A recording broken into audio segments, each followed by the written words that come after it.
Se você é cristão, você já se perguntou por que tem Cristo como seu Senhor, Salvador e modelo para o seu estilo de vida? E saberia explicar para aqueles que porventura te perguntarem os motivos que o levam a seguir Jesus? Agora, caso você não seja cristão, já se perguntou sobre o porquê de sua opção? Ela se firmaria em meros desconhecimento ou desinteresse pelas palavras e pelos ensinamentos de Cristo, ou estaria fundamentada em argumentos bem articulados? Em 1927, o filósofo Bertrand Russell, autor deste livro aqui, proferiu a palestra intitulada Por que não sou cristão?, na prefeitura de Battersea, em Londres, sobre o patrocínio da National Secular Society, ou Sociedade Laica Nacional em português. Como o título da palestra antecipa, Bertrand quis deixar claro para o mundo por que não compartilhava da fé cristã.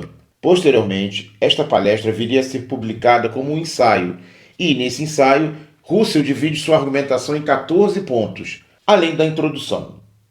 Todos os pontos e a introdução são muito breves, entretanto são densos, cheios de afirmações categóricas e questionamentos bem ligeiros, permeados por exemplos restritos e específicos, e também por generalizações. Na maior parte das vezes em que cita palavras de Jesus, ele recorta o texto bíblico ao extremo, deixando as palavras fora de contexto, tanto no que diz respeito ao trecho de onde as palavras foram retiradas, quanto à visão panorâmica que o estudo do cristianismo requer.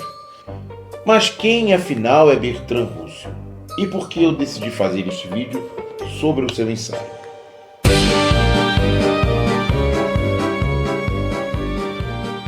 Eu sou Luciano Câmara e este é o canal Logotécnica, o canal que traz análise textual até você, das escrituras às literaturas, como você jamais leu, ouviu ou imaginou. Para não termos um vídeo muito extenso, esta é a primeira parte da minha análise do ensaio Por que não sou cristão. Em breve, a segunda e última parte estará disponível. E respondendo à primeira pergunta, afinal, quem é Bertrand Russell? Russell foi um filósofo britânico, nascido no país de Gales, em 1872, e que veio a falecer em 1970, com 97 anos de idade. Sua longa vida e seu nascimento dentro de uma família pertencente à aristocracia e ao círculo da alta política britânicas permitiram que ele tivesse uma vida totalmente dedicada à intelectualidade. Apesar de não ser um filósofo dos mais conhecidos no Brasil, Russell sempre foi um escritor muito produtivo, chegando a publicar mais de 60 livros e milhares de artigos sobre outros filósofos, sobre matemática, ciência, ceticismo filosófico, religião, moral e costumes, pacifismo e outros temas. Devido à sua produção literária vasta e diversa, ele recebeu o Prêmio Nobel de Literatura em 1950. Portanto, por ocasião de sua palestra sobre sua decisão de não ser cristão, aos 55 anos, Bertrand já era um filósofo conhecido e influente. Agora a resposta para a segunda pergunta. Decidi fazer este vídeo não porque as objeções de Russell a Cristo, ao cristianismo e aos cristãos sejam únicas ou as únicas entre intelectuais. Bertrand Russell não é o primeiro, não é o último e nem mesmo o mais virulento dentre aqueles que atacam as palavras de Cristo. Também não escrevo para divulgar a filosofia de Russell, ainda que o estaria fazendo de modo reverso. Escolhi usar o texto de Russell porque ele é um filósofo que conheço relativamente bem. Conheci o trabalho de Bertrand, que, façamos justiça, vai muito além de questionar o cristianismo, em 2011, ano em que defendi minha dissertação de mestrado em teoria da literatura. Naquele momento, meu interesse era percorrer o trabalho de filósofos que criticavam a filosofia do meu filósofo favorito, Pirro de Elis. E Russell é um destes questionadores. Curiosamente, a crítica que Russell faz ao pirronismo possui traços semelhantes à crítica que faz ao cristianismo. Acredito que essas semelhanças talvez possam vir a me fazer um outro vídeo em algum momento. Também faço este vídeo para esmiuçar os questionamentos do filósofo britânico e, a partir daí, verificar se eles fazem sentido à luz do texto bíblico e da cosmovisão do cristianismo. E já adianto, por uma questão de honestidade com você que está assistindo a mim, que não acredito no modo como ele faz este questionamento. Não me parece que retirar frases e até pedacinhos de frases de forma cirúrgica de um texto seja a melhor maneira de se fazer crítica ou mesmo elogio a um sistema tão complexo. E nem é coerente avaliar um sistema com a amplitude do cristianismo a partir de pressupostos sabidamente adotados em um sistema antagônico a ele. Por isso, o cristianismo, bem como qualquer outro sistema transcendente, não deveria ser analisado a partir apenas de critérios meramente lógico-científicos ou mesmo filosóficos. Isto esclarecido, passemos então à análise propriamente dita da argumentação de Russell.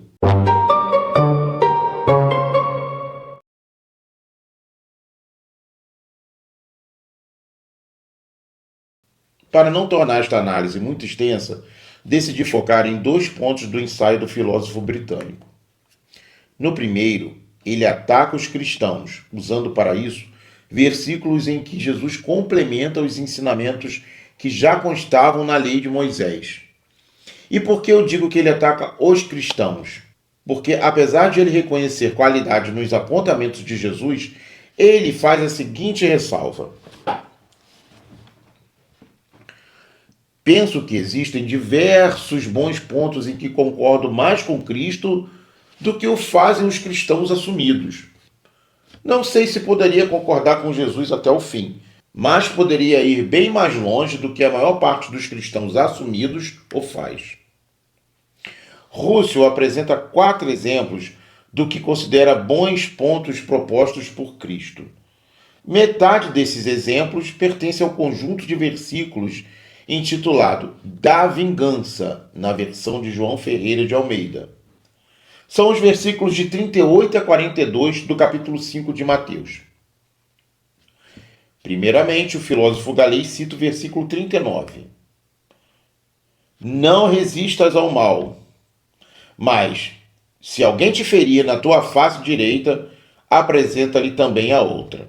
Bertrand afirma que esse não é um princípio que de fato os cristãos aceitem, mesmo cristãos mais sinceros. Ele pressupõe que a maior parte dos cristãos, se não a sua totalidade, ao receber um bofetão, reagirá com um ou mais bofetões, ao invés de ficar impassível à agressão. Mas vejamos então, sem recortes, o que diz a passagem. Entretanto, vejamos primeiro, de forma mais ampla, o contexto do capítulo 5 de Mateus. Este capítulo registra o Sermão do Monte e começa com Jesus enumerando as bem-aventuranças. Nelas podemos destacar palavras e expressões como humildes de espírito, mansos e limpos de coração, tendo o aspecto espiritual como pano de fundo. Podemos entender que elas possuem conexão com a recomendação de Pedro em sua primeira carta, lançando sobre ele, o Deus Pai, toda a vossa ansiedade. Logo em seguida, Jesus usa as metáforas do sal e da luz para se referir aos discípulos. O sal realça o sabor. Mas, em uma época em que não se conhecia a energia elétrica e as maravilhas, às vezes não tão maravilhosas, da engenharia de alimentos, o sal também era utilizado como conservante. Sendo assim, os discípulos seriam os conservantes que retardariam o processo de deterioração de um mundo que jaz no maligno. Mas o sal também tinha mais uma utilidade naquela região e naquele tempo. Caso o sal houvesse perdido seu sabor, principalmente por estar exposto a chuvas, ele realmente era utilizado na construção de estradas. Por isso Jesus faz o alerta: se o sal for insípido, não serve para mais nada a não ser para ser pisado pelos homens. Após a introdução, Jesus prossegue, afirmando categoricamente: não penseis que vim revogar a lei ou os profetas. Não vim para revogar, vim para cumprir. A lei deverá ser cumprida, e ai daquele que a violar. E Jesus termina esse trecho dizendo: porque vos digo que, se a vossa justiça não exceder em muito a dos escribas e fariseus, jamais entrareis no reino dos céus. Logo depois Jesus recorda o mandamento: não matarás. Mas destaca que se alguém se irar contra o seu irmão ou proferir xingamentos, também estará sujeito a julgamento em um tribunal e ir para a geena do fogo, segundo a interpretação da lei por parte dos fariseus. Além disso, ele ressalta que é preciso se reconciliar com o irmão antes de oferecer sacrifícios a Deus, e também é recomendável entrar em acordo com o seu adversário antes que o litígio caia nas mãos da justiça estatal. Adiante, Jesus cita o não adulterarás, alerta para os escândalos, se o teu olho direito te faz tropeçar, arranca-o e lança-o de ti, e esclarece a questão do divórcio. Jesus também recrimina os juramentos e afirma que a palavra dos seus discípulos seja sim, sim, não, não. O que passar disso vem do maligno. Só depois de tudo isso chegamos ao trecho com os exemplos usados por Bertrand Russell para desancar os cristãos. Mas mesmo assim, Russell não cita totalmente o trecho do tapa na cara. Ele recorta as palavras que deseja usar como munição contra os cristãos, como se elas tivessem uma vida própria e autônoma, como se fossem um mero e paspalhento aforismo. Mas Jesus nos fornece antes uma pequena contextualização. Ouvistes o que foi dito, olho por olho, dente por dente. Eu, porém, vos digo, não resistais ao perverso, mas a qualquer um que te ferir na face direita, volta-lhe também a outra. Russell apresentou um recorte para acusar os cristãos de não observadores de um preceito de Cristo. De fato, é desafiador receber agressões, sejam físicas ou morais, e permanecer resoluto, confiando tão somente na justiça divina. Ainda mais quando se trata de agressões feitas por perversos, agressões injustas. E como já está virando o bordão do canal, Pedro que o diga, né? Buscando evitar que Jesus fosse preso, Pedro acaba por cortar com uma espada a orelha de um dos soldados do sumo sacerdote, ao que Jesus repreende a agressão e coloca a orelha de volta no lugar. Embainha tua espada, pois todos os que lançam mão da espada, a espada perecerão. Jesus, como exemplo maior do princípio da não agressão, antes de ser crucificado, não reagiu às agressões físicas e morais. Ao observarmos o 5º capítulo de Mateus de forma panorâmica, compreendemos que a preocupação de Cristo está em estancar o revanchismo. Como diz a sabedoria popular, olho por olho, dente por dente, e o mundo se tornará caolho e banguela. E mesmo na época do Pentateuco, o olho por olho fora estabelecido com o intuito de punir de forma equivalente um crime cometido, e não como uma autorização divina para um frenesi vingativo. Isso me lembrou das Fúrias. Isso me lembrou das Fúrias.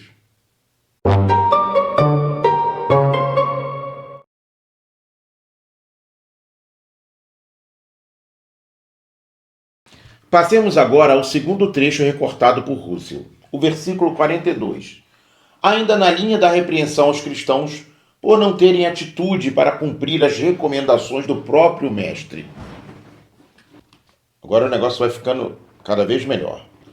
Dá a quem te pede e não voltes as costas ao que deseja que lhe emprestes. Este é realmente um versículo difícil de ser tomado e praticado literalmente. Não há registro que exista algum grupo cristão que defenda uma caridade sem limites. Por conta disto, muitos estudiosos cristãos da Bíblia têm procurado minimizar essa determinação de Cristo, estabelecendo limites em sua aplicação no dia a dia, ou trazendo interpretações sem respaldo no texto bíblico como um todo, ou no contexto deste capítulo 5 de Mateus. Por exemplo, já foi dito que o versículo condena a usura, mas não defende que se deva ser perdulário. Por outro lado, Lutero postulou que só se deve dar e emprestar a quem de fato precisa. Alguém já lembrou que, mesmo os mais ricos, se doarem e emprestarem sem critério, chegará a um ponto de também precisarem pedir. Agostinho de Hipona afirma que só devemos dar de forma correta e honesta. E diante de um pedido ao qual não podemos atender, devemos nos posicionar e esclarecer àquele que pede a justificativa de nossa recusa. Podemos avaliar cada uma dessas interpretações, mas a verdade é que Jesus não estava apresentando uma parábola ou uma metáfora quando disse o que disse. Ele estava falando literalmente sobre dar e emprestar. E esses exercícios interpretativos são extremamente cansativos, pois fica parecendo que precisamos corrigir e adequar o que Jesus afirmou. Tomamos Jesus como a pessoa inconveniente da festa, como o cunhado que bebeu demais e passou a falar coisas censuráveis. Aí precisamos contornar a saia justa em que ele colocou todos os convidados. E dizer que ele, na verdade, não estava querendo dizer aquilo que ele disse, não. A verdade é que Bertrand Russell estava certo em afirmar que essa e outras recomendações de Cristo são difíceis pra caramba de serem cumpridas, se não forem impossíveis. Mas o filósofo falha em seu julgamento quando afirma que só com a observância de todas as determinações de Jesus é que alguém poderá afirmar e ser considerado cristão. E o próximo trecho acusatório trazido pelo filósofo virá a calhar, pois me permitirá explicar o meu argumento. Cita Bertrand Russell: se queres ser perfeito, vai, vende o que tens e dá-o aos pobres. E ele prossegue com o seguinte comentário: essa é uma máxima realmente excelente. A gente desculpa, tá? Mas, pô, esquecer logo uma condicional é dose. Essa é uma máxima realmente excelente, mas, como digo, não muito praticada. Tá? Você quer ser perfeito? Você quer ser perfeito? Ok, essa recomendação é para você. Se você não quer ser perfeito, continue comigo. Esta máxima está na passagem sobre o jovem rico. De fato, não é uma máxima muito praticada, mas tomar essa determinação de Cristo como sendo universal nos coloca diante de um grande problema. Em seu ministério, Jesus esteve em contato com vários homens e mulheres de muitas posses, e só o jovem rico ele recomendou que vendesse tudo e distribuísse aos pobres. E Jesus assim o fez por motivos específicos, pois era o jovem rico quem almejava ser perfeito. Não vou me deter muito sobre este ponto, pois o primeiro vídeo deste canal é dedicado exclusivamente ao estudo do episódio do jovem rico. Não deixem de conferir o vídeo, mas só depois de acabarem de ver este aqui, é claro. O que está alguns versículos adiante é o mais interessante para dirimirmos as dúvidas acerca da acusação do filósofo galês. Logo após dizer tais palavras, Jesus diz aos seus discípulos ser mais fácil um camelo passar no fundo de uma agulha do que um rico entrar no reino dos céus. O que deixa os discípulos espantados, diria perplexos. Mais adiante ele retira os ricos da frase e diz apenas: filhos, como é difícil entrar no reino de Deus. Diante dessa afirmação, os discípulos espantaram-se ainda mais, ficaram ainda mais perplexos, dizendo uns para os outros: quem pode então salvar-se? Jesus afirma então que para o homem é impossível, mas para Deus tudo é possível. Jesus não espera que o cristão seja perfeito. Pelo amor de Deus, entendam isso de uma vez. Espera que ele o reconheça de forma absoluta como seu Senhor e Salvador, único e suficiente. Nunca é demais lembrar que a remissão dos pecados se dá por intermédio do sacrifício definitivo de Jesus e não pela observação de questionamentos de terceiros. Seja esse terceiro Satanás ou um filósofo britânico aristocrata.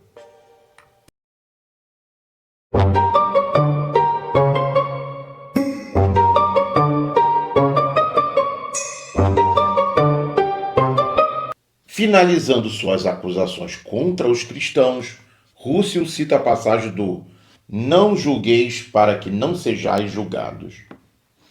E com isso ele se sente no direito de condenar todos os juízes cristãos de todo o mundo pelo crime da hipocrisia.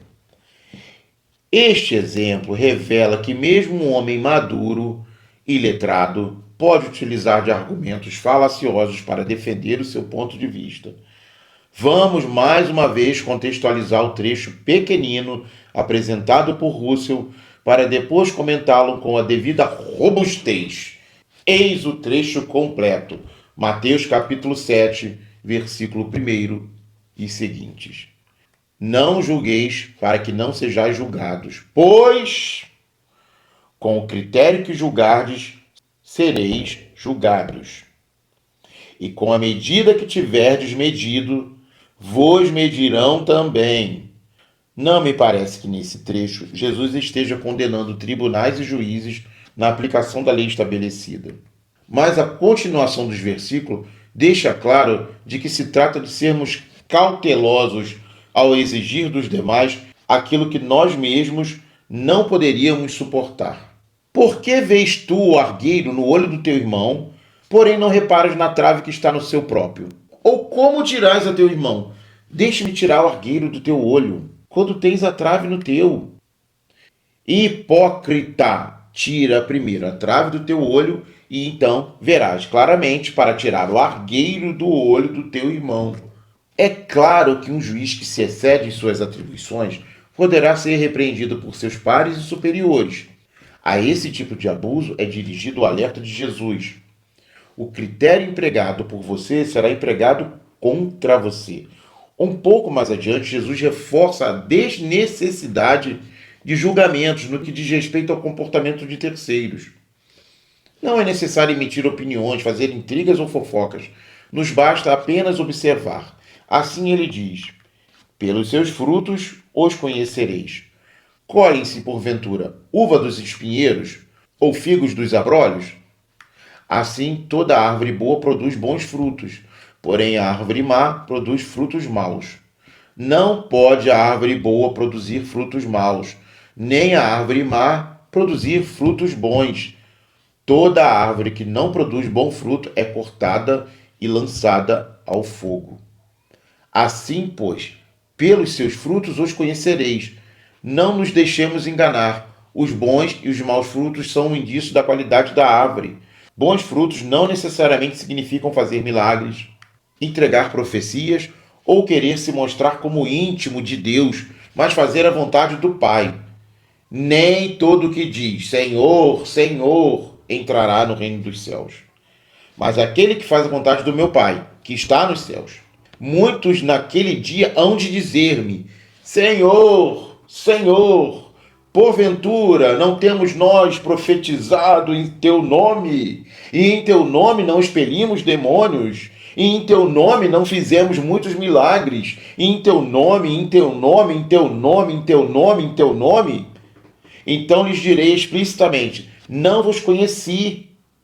Apartai-vos de mim, os que praticais a iniquidade. Ou seja, se nem a operação de maravilhas garante um lugar no reino de Deus, não será a pura e simples observação mecânica dos preceitos deixados por Cristo que garantirá. O que importa é fazer a vontade do Pai. E a vontade do Pai é amar o próximo como a si mesmo e a Deus sobre todas as coisas. Russell parece não perceber isso, parece estar amarrado à lei. E logo ele, que era todo para frentex. E assim chegamos ao final deste primeiro vídeo sobre o ensaio de Bertrand Russell, Por que não sou cristão? Ou melhor, porque ele não é cristão, né? Fique ligado porque o segundo vídeo breve vem. E se você chegou até aqui, não é demais eu pedir o seu like, o seu compartilhamento, o seu comentário, a sua inscrição, a ativação do sininho. Tô pedindo pra caramba, né? O combo completo. Obrigado por assistir e até o próximo vídeo.